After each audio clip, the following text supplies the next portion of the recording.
In this video, I will show you how to add a visitor counter to your WordPress website quickly and easily. Now, this is completely customizable in terms of the layout. If we would like this lengthways, if we would like this a little bit longer, if we would like this smaller, this entire thing is customizable. So let's jump right in. The first thing that we need to do is open up Elfsight. This is the tool that we will be using to build the widget, and I've linked it in the description below. Go ahead and click on that link and it will take you straight over to this page. This link also ensures that everything connects properly when we embed it. From here, just enter your email into this box to sign up for free, and then on this next page, create your password.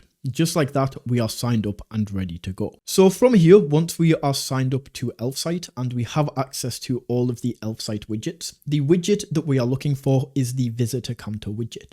So to find this, we just want to go to search widgets and we can type in visitor, if I could spell this correctly. We can type in visitor, and right here we have the visitor counter widget. So we can go ahead and click into this, and it's then going to ask us to choose a template to start with. So as you can see, we have the inline counter, we have this mini counter, we have a detailed visitor counter, a vertical visitor counter, and a daily visitor counter.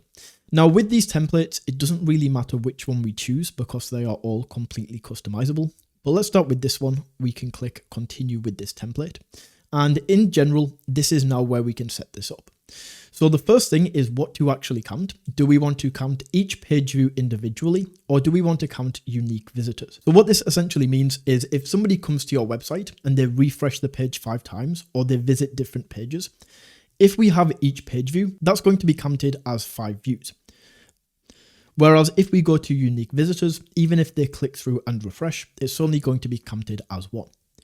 We can then go to the number format and we can choose the number format right here if we would like to use a comma, no comma, a dot, or a space. So we can set that right there. We can then go to the info and we can choose what information are we going to display. Do we want yesterday, this week, last week? We can turn all of this on. We can then choose the total starting value. So let's say I want to start this at 5,000. It's going to start my counter at 5,000 and then add anything else onto that. But I'm just going to set this to 0.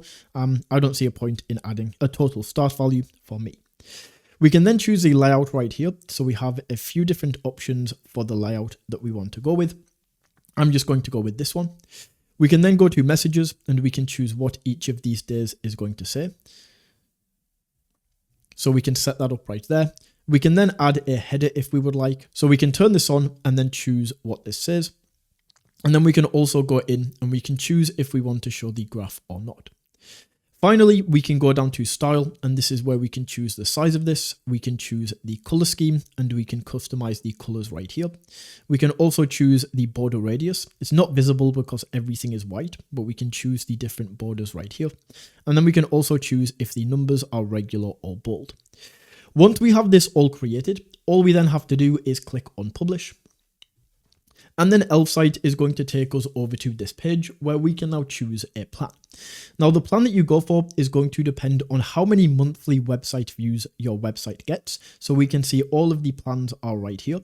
Or alternatively, we also have this free plan, but keep in mind that this is a little bit limited. This is only going to allow websites that have under 200 monthly website views, and it's going to come with Elfsight branding.